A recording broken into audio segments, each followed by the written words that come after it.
Doutor Vitor, por favor, me ajuda. Eu não tenho tempo pra te ouvir, eu não tenho dinheiro pra te contratar e eu não tenho nem interesse em fazer nada diferente. Mas, Doutor Vitor, venha e me salve. Eu não vou te salvar. Eu não vou te salvar porque não é assim que salva. Não é assim que ajuda.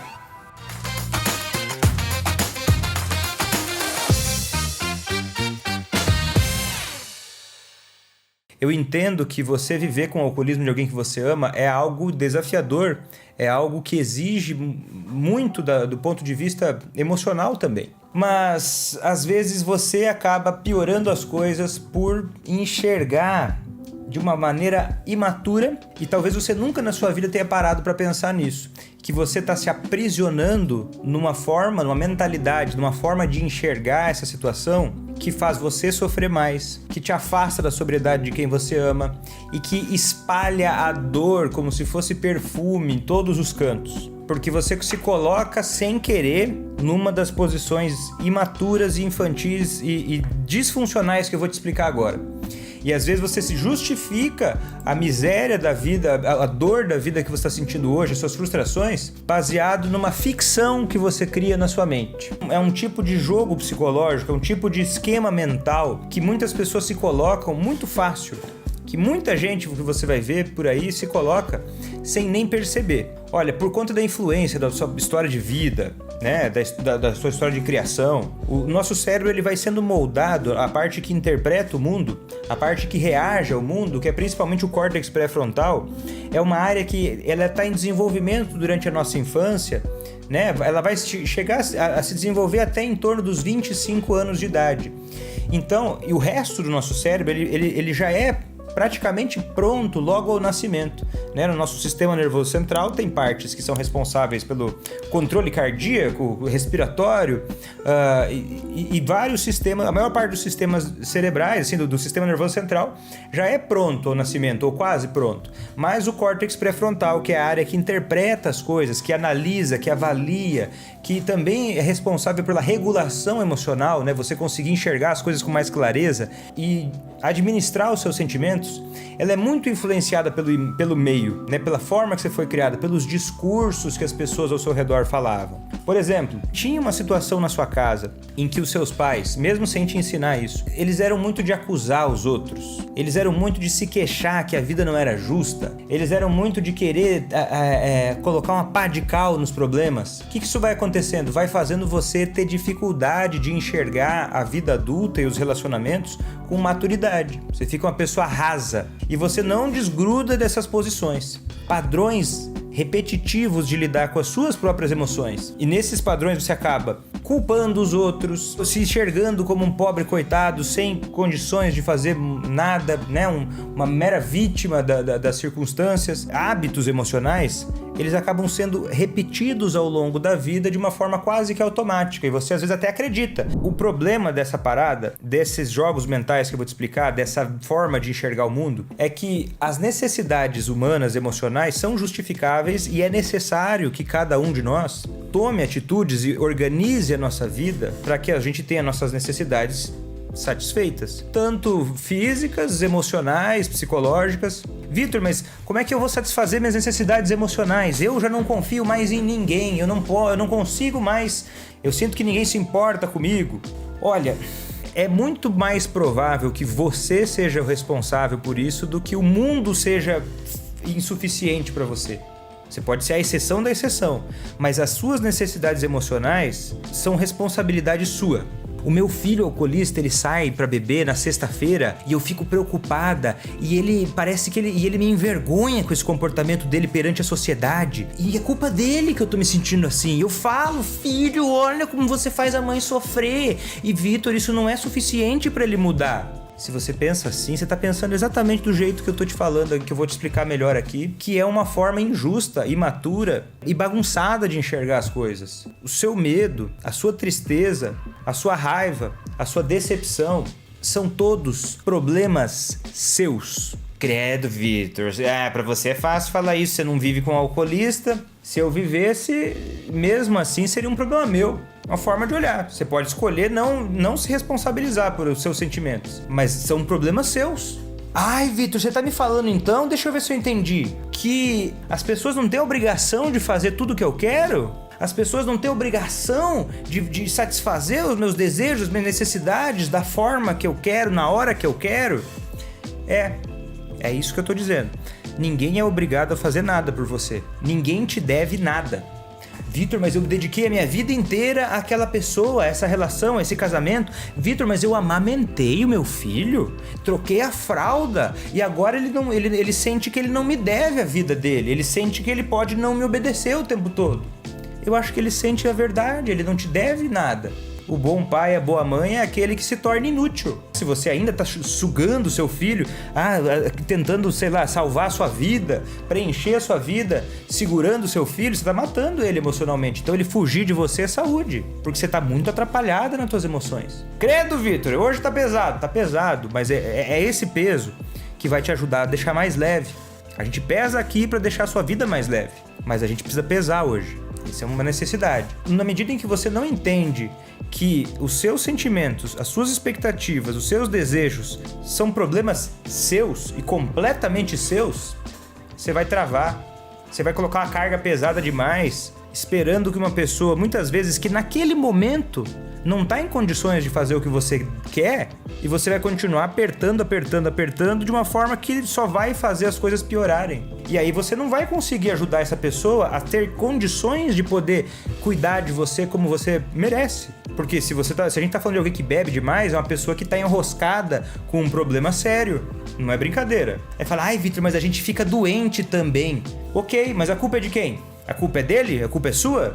A culpa é de ninguém. Você vai reclamar pra quem, criatura? Não vai te ajudar em nada. Você pode pedir ajuda, você pode buscar uma solução, mas ficar se colocando numa posição assim de ai, não tenho o que fazer, ai, os outros, ai, meu Deus, só vai te afundar mais ainda. Esses jogos psicológicos que a gente cria, eles vêm de um tipo de técnica chamada de terapia transpessoal, do Eric Berne, que ele falava o seguinte, né? Ele deu uma forma didática de explicar um fenômeno que a gente vê com muita clareza em muitas pessoas, e qualquer um de nós, se não prestar atenção, pode acabar se colocando, pelo menos por um período, nessa posição. O problema maior é quando você não entende isso e não sai dessas posições. Eu quero que você imagine agora comigo um triângulo. São 3 posições, 3 papéis de um jogo mental terrível, que você é responsável por se colocar nele. Cada vez que uma pessoa se coloca num papel, ela estimula, ela inspira outras pessoas a se colocarem nos outros 2 papéis, que são os papéis de vítima, salvador e perseguidor. Então eu vou te pedir licença para dar um exemplo pesado, tá? Imagina uma pessoa, um agressor sexual. Ele olha na rua, ele vê uma pessoa, ele sente atração por aquela pessoa. Aí ele olha e vai lá e resolve cometer uma violência sexual. E aí vão lá e falam, ô, fulano, você vai preso, tá? Vamos algemar o cara lá. E daí na audiência ele vai falar, mas também, olha as roupas que a pessoa estava usando, ela me provocou. É sério, porque se você assumir que o outro é responsável pela sua felicidade, o outro é responsável pela excitação sexual de um bandido, de um ato horroroso. Então, é isso que eu quero dizer com ser responsável pelos seus sentimentos. Entender que ninguém te deve nada. Ah, o fulano achou não sei quem atraente, então ele se deu ao direito de ir lá e encher o saco dela. Ele se deu o direito, ele não tem esse direito. Tá errado, é um absurdo, é ridículo, é horrendo, repugnante. E eu sei, eu peço licença por ter sido tão agressivo nesse momento para explicar isso, mas é porque é para fixar na sua cabeça de que ninguém te deve nada. E no momento que você começa a pensar, não, mas eu tô casada com a pessoa, se ela não faz tudo o que eu quero, aí você começa a cobrar, você começa a reclamar, você começa a dizer, ai, mas eu tô sexta-feira em casa à noite e você vai sair com seus amigos, não vai ficar comigo? Primeiro, não é uma mera escolha, o cara tem alcoolismo. Ele tá todo atrapalhado, o cérebro dele tá todo bagunçado. Não é uma escolha tão normal, assim, é uma escolha doentia. Faz parte, muitas vezes, dos sintomas. A vítima age assim, ai, pobre de mim, ai meu Deus, tudo de ruim acontece, ai eu fui tão boa, eu fiz a janta, eu lavei as roupas dele, eu passei as camisas, e ele, olha como ele é mau, ele sai com os amigos e me deixa sozinha no final de semana. Quando você entra num papel, o que você faz com o outro? Você inspira, você incentiva, você estimula, você não causa, você estimula, você inspira, você incentiva. Mas a pessoa, às vezes, muitas vezes, ela se coloca no outro. E qual é o outro papel? Se você se coloca como vítima, o outro vai se colocar ou como perseguidor, o perseguidor perseguidor é aquele que acusa, que reclama, que desqualifica você? Ou vai entrar como salvador? Salvador é aquele que faz o quê? Aquele que, não, então eu vou parar de fazer qualquer coisa, não, eu não vou mais sair com meus amigos nem um momento, eu vou viver só pra te agradar o resto da minha vida. E olha, se o seu marido, seu filho, ele passa pelo papel de salvador com você, vai estourar, depois ele vai estourar, você vai ficar sem entender. Por quê? Porque qualquer pessoa que vive uma falsidade, mesmo bem intencionada, eu vivo só pra agradar o outro, eu vou estourar, eu não vou aguentar. Tem que ter o equilíbrio da responsabilidade pelos próprios sentimentos e ações. É aquela coisa, e eu sei que não é simples, mas é aquela coisa. Você está ajudando ou não está ajudando a pessoa que você ama como uma decisão sua. Ai, Vitor, mas são 20 anos de casamento, eu peço pra ele ir embora e ele não vai. Ele tá falando de adultos aqui, né? Você consegue ir embora se você quiser. Pode não ser fácil. Ok, eu acredito. Agora, dizer que não, que o outro faz a sua vida um inferno... Não, o maior inimigo de cada um de nós somos nós mesmos. Você pode dizer que o outro não te satisfaz como você acha que deveria, mas perceba, cada vez que você entra numa ponta do triângulo, você empurra os outros.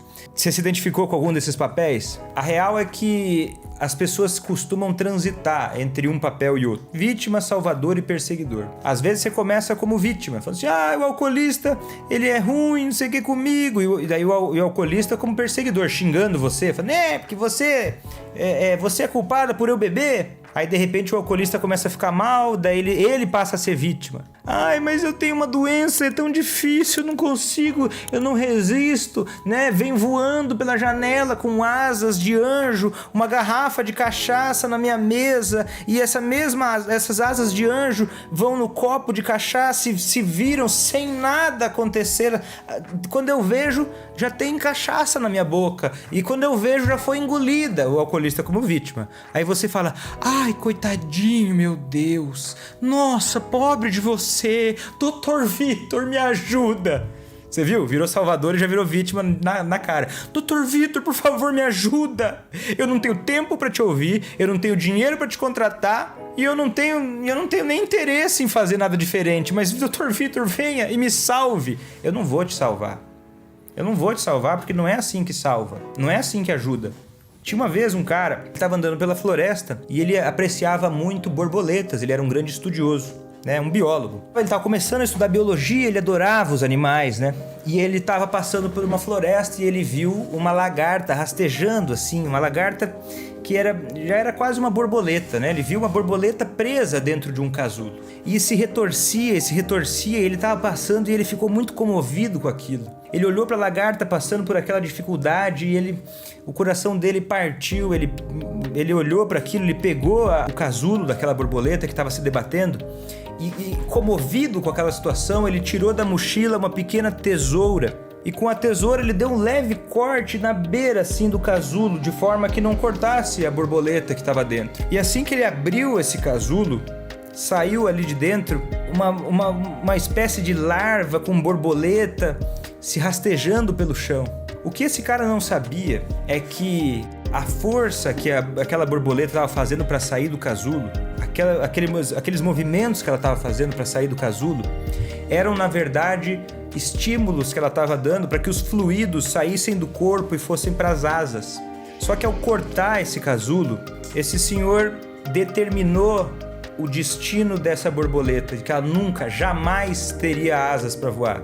Porque na ânsia de ajudar e na ignorância de ajudar, no egoísmo dele, de ir aliviar a ansiedade dele, ele condenou aquela borboleta a viver como uma larva para o resto da curta vida dela. Ele destruiu a capacidade, destruiu a chance de crescimento daquela borboleta. E em nome de uma coisa que ele nominou como amor.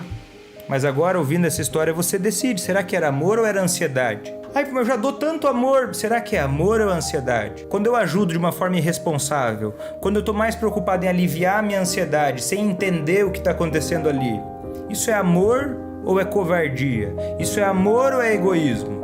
Esse julgamento eu vou deixar com a sua consciência. O que você está fazendo com a sua vida? E com a vida das pessoas que você diz que ama?